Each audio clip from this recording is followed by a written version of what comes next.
How you doing, everybody? Kai Wazoo with you. Welcome back to my channel on this. It's actually a little bit of a cool night here in Honolulu. We have kind of a cold front. Not kind of. We have a cold front moving through. And it's a little bit chilly. I don't know what it is. It's probably like 70, but that's kind of chilly to us. So I'm having some tea. Some detox tea. Trying to flesh myself out here. Welcome to the Cheap Lounge. We're in season 3. This is episode 4, if you can believe it. This is the show where I sit down and talk about a few of the records that I've uploaded recently up onto my easy listening online channel, Moody Mood Music. That will be linked below, and you can listen to that anytime that you feel like it. These are all records that have been salvaged from thrift stores, dollar record bins, on their way out and given a new life on Moody Mood Music. So let's get started. First up, we have a record from 1960. This is coming on the wave of, I think it was 1958. I believe that stereo was introduced to the public on records. Before that, everything was one channel monaural, and stereo was this big deal because you had 2 channels. And one of the things that happened when that introduction came about was the popularity of sort of ping pong percussion records, or just percussion records, where they really, or dual action stereo. There's kind of things where they would emphasize sound coming out of one speaker and something else coming out of this channel, and sounds going back and forth, and all this emphasis on like percussion instruments because they, did very well with stereo. Anyway, this is one of those records from that period, 1960. It's on Crown Records. So Crown Record is a budget label, but some of their early stuff on Crown Records was original to them and was actually, some good stuff. This is one of those from the earlier Crown Record period. It's called Predominant Percussion by the Percussion All-Stars. Now, who are the Percussion All-Stars? I mean, that's just the name of a group. But the truth of the matter is, actually, some of the members of the Percussion All-Stars, I'll give you a close-up on that, are all listed here. And some of them are actually were quite well known, in their own right, or had solo work on their own, or did a lot of other work with like jazz groups or easy listening orchestras and things. There's names like Pete Candoli, Conti Candoli, Buddy Collette on here. Pete Jolly had some solo stuff too. Al Viola, Mel Lewis, Irving Kotler, Milt Holland. So there were some names on here.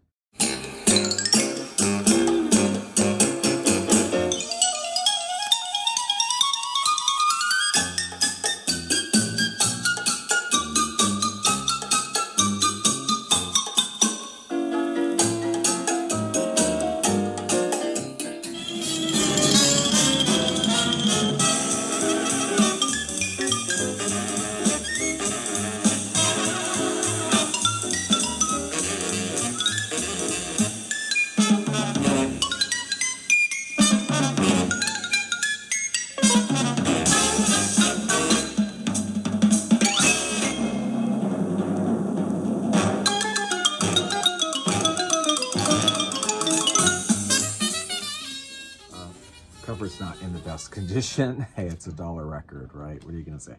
But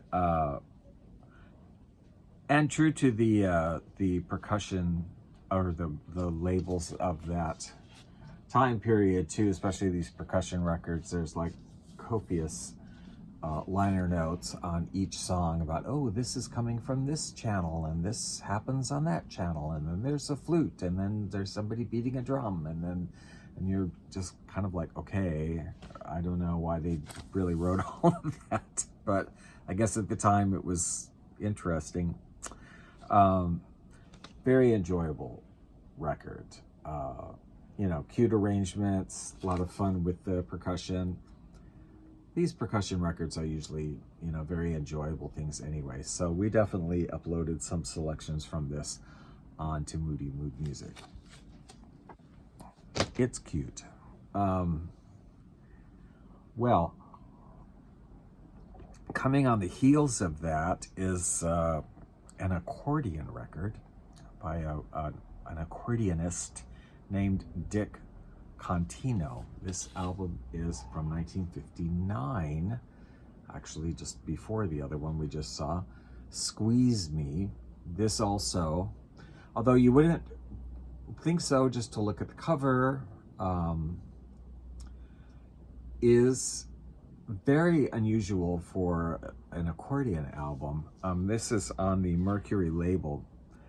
Now, if you read it, they do explain a little bit more. This is Dick Contino here. He's the accordion player. Just a little bit about him. He was originally from Fresno, California, born and raised, and actually passed away in Fresno, California. And at a very young age, 6 or 7 years old, he was playing the accordion already. And he knew that he wanted to be, from a very young age, involved in the music industry. In fact, he started college and he didn't finish. Not because he was having problems with grades or whatever, but he was just so eager to get started in the music industry that he wanted to just focus all of his energy and attention onto that and not be going to college for a degree that he knew in his heart of hearts, whatever, that he wasn't going to be using or needing. He won a slew of talent shows in many different cities in the country, traveled around entering these contests, won many of them, and ended up winning a national finals contest of one of them being the top champion of the country with this song, playing the song Lady of Spain, which he sort of became known for, although other artists had more success with that as a hit song, but that was kind of what he was known for.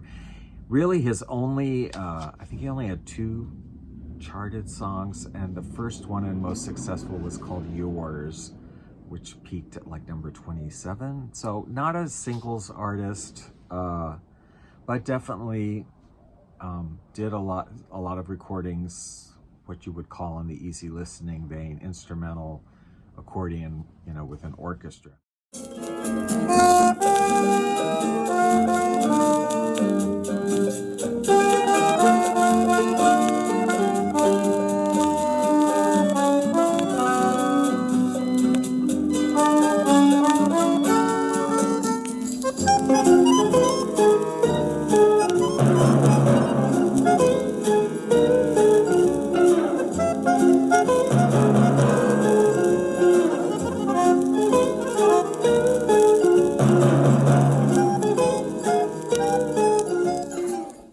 What's unusual about, oh, and I should say too, I did not know this about him, just researching for this video, I discovered that he was actually drafted in the Korean War and ended up being taken out for a sort of undisclosed neurosis, psychosis, whatever, that he was experiencing before he was sent to Korea. And actually spent some time in a 6 months in a correction center for kind of bailing out or whatever on the military thing. He was given a presidential pardon actually later on, however, and he did serve in the military later on. However, that incident actually did hurt his career. That was, what year was that? 1951. Actually did hurt his career, and he did recordings after that, but never really recovered as a popular performing figure. Yeah, so anyway, this album, why I'm showing you this album is it's oddly not like a normal accordion with orchestra album. It is really like a percussion album. The arrangements, it's like one of those 1950s percussive blah, blah, blah albums. And it does say in the liner notes that this is the most exciting thing since the Three Sons made their first recording. And it talks about there's not one drummer, but 3 drummers, and including 30 percussive instruments from tambourine to maracas, a piano doubling celeste, a saxophonist doubling the entire reed family, a Hammond organ, blah, blah. So there's all these crazy percussive type arrangements on this album. And I found that it was really cute, and I really liked it. I've liked Dick Contino's other things, but I mean, this one was unusual in that it really is like one of those stereo percussion records. Really fascinating. Hello there. I'm an old record, and I hate to sound like a broken record, but why don't you join me on the online radio station that plays the best of old, easy listening records? Moody Mood Music on Live365.com. There you'll hear lovely vinyl records such as myself, salvaged from thrift stores and dollar bins, and being spun and played and given a new life on Moody Mood Music. It's just like visiting a grocery store in the 1960s, or waiting in the doctor's office, or riding the escalator at Sears in 1970, or something. Anyway, it can just help to relax and soothe your tired nerves as well. Join me there, won't you? Moody Mood Music on Live365.com. The link is below in the description box. Just click on that, and it will take you directly to Moody Mood Music. Okay, now we have a couple of ladies, and I'm including these ladies in the video because I did not know anything about either one of them. I had not heard of them, didn't know anything about them when I picked them up. This one I know I got in Denver, one of the Denver records. Vivienne, Della, Chiesa. Come rain, come shine. Don't know. Didn't know anything about her. It does mention that, you know, she's a nightclub singer and an opera singer and blah, blah, blah. I just was like, well, this looks like mood music to me. So I was interested to hear it. We're drinking, my friend, to the end of a brief episode. Make it one for my baby and one more for the road. All of me, why not take all of me? Can't you see I'm no good without you? Take my lips. And I would not have really known listening to it that she really, the reason I really wouldn't have seen her name or recognized her name or whatever, she really was known as an opera singer, and that's what she did at the beginning, although she did a lot of other things. She was very known for being an opera singer. She came from an Italian musical family in America, in the United States. She sang with 2 Chicago opera companies and began a recording quite early in her life, a lyric soprano, and then did a lot of radio shows in the 1940s, 1950s. Later in the 1950s, she kind of moved away from opera and primarily became a nightclub singer, performing in Las Vegas and Reno and other places. So that's why. And as far as like recordings, most of her recordings were classical recordings. They weren't easy listening or popular music or whatever. This one of the few that was popular on 20th Century Fox Records. It's all standards, really well-known nightclub singer kind of songs. You know, All of Me, Love Me or Leave Me, Solitude, Come Rain or Come Shine. The only song I was not recognizable to me was Beale Street Papa. But the other ones were all completely recognizable songs. So nice voice, really, really love her. Definitely sort of a jazz singer. I wouldn't have known she had a classical background. Very enjoyable album, absolutely. Now the other lady, again, that I picked up, had no clue who it was, but I'm like, well, looks like it's gonna be mood music, so let's go for it. The versatile Quinn. Not a fan of this painting. I've seen some pictures of her where since, you know, that she looks a lot better. This almost looks like, I don't know. It's a weird picture painting, I think. So yeah, pop singer. She's originally from Ireland. She emigrated, I think in her 20s, to the United States and became an American citizen.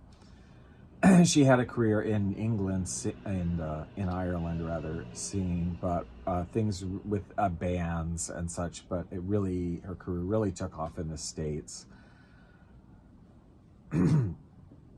where she performed on Arthur Godfrey's Talent Scout radio program, and eventually won. And then that's where she became known more to the masses. And she actually performed on the show with Arthur Godfrey for several years. Was quite popular. Why I've never heard of her, I don't know. I've never heard of her. She lived to be 95. That's good, right? Passed away in 2021, actually, at 95 years of age. Her performing style had been compared to Judy Garland. I don't know about that. From listening to this album, I don't know. Underneath the arches, I dream my dreams away. Underneath the arches, on cobblestones I lay. Every night you'll find me when I give my heart. It will be completely, or I never give my heart. So this is an enjoyable album. If I'm gonna review it, this is on Dot Records, by the way, and if I'm gonna give some kind of opinion or whatever about it, in the way that this is a very cohesive album, this is a very incohesive album. Like, I don't know, maybe I think Dot was sort of like that, the Dot label. Like, the songs are all great individually. I think they could all stand alone, but it's not if you're just playing the whole album and listening to it, it seems sort of chop suey and not very much of a flow to it. And there's different styles on here. And there's 4 different arrangers doing these songs, including Billy Vaughn. Interestingly, the songs that sound like they were Billy Vaughn are not the ones that were arranged by Billy Vaughn. It's very odd. But yeah, so I like the songs individually, and for the radio station, that's great because we're just playing, individual songs anyway. But I mean, as far as like listening to the album, it seems to kind of jump here and there and kind of jump around. I mean, there's from Tammy to The Thing to A Tree in a Meadow. I mean, they sort of, there's not really a flow to it. But I do like her voice. I do like a lot of the arrangements, but like I said, they're very different from one another. But Carmen Quinn, interesting. I didn't know her. So a couple new artists that are new to me. Finally, today we're going to talk about a box set that I love. Both the particular subgenre and the box set itself, the music on it. This is from Longines Symphonette Society out of Larchmont, New York.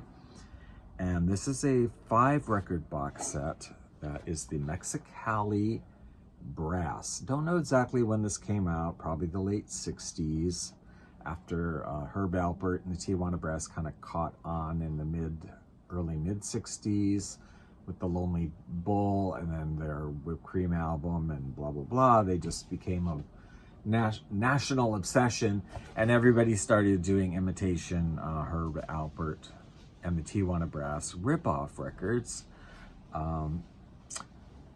Longines Symphonette, surprisingly, because they're not really known for getting into kind of rip-off stuff, but did a rip-off box set, sort of imitating the Tijuana Brass. Now, mind you, Longines Symphonette did do I think it's 5 records, a set of Herb Alpert and Tijuana Brass music. So they did a legitimate set for them. And this was one they did, just to kind of have fun with it. It's really good. Now, this Mexicali Brass, interestingly, it's not the same group or not the same recordings as the Crown label, budget label group. Their imitation Herb Alpert and the Tijuana Brass group was called the Mexicali Brass. They did like 5,000 records of Mexicali Brass records. Crown did, all called the Mexicali Brass. Not the same. Not the same group at all. Completely different. These guys are kind of more bottom of the barrel. Love them so much. But yeah, definitely more bottom of the barrel in terms of production and arrangement. These guys, top of the line.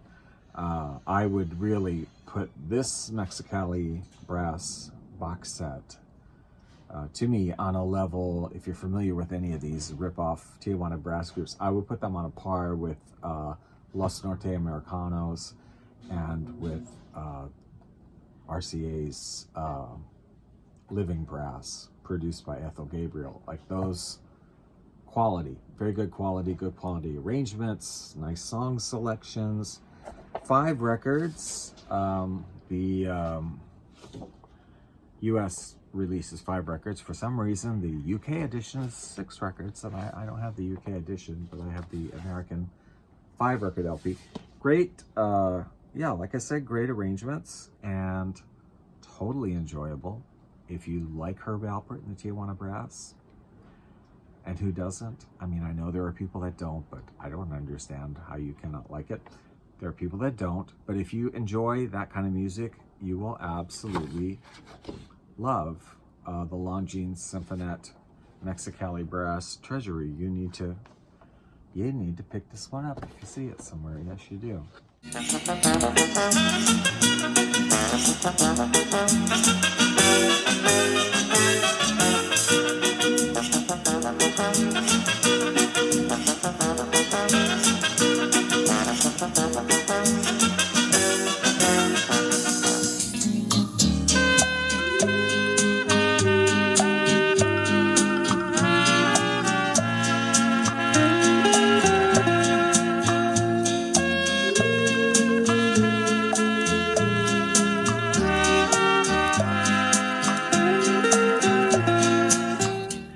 That's it for this episode 4, right? Episode 4.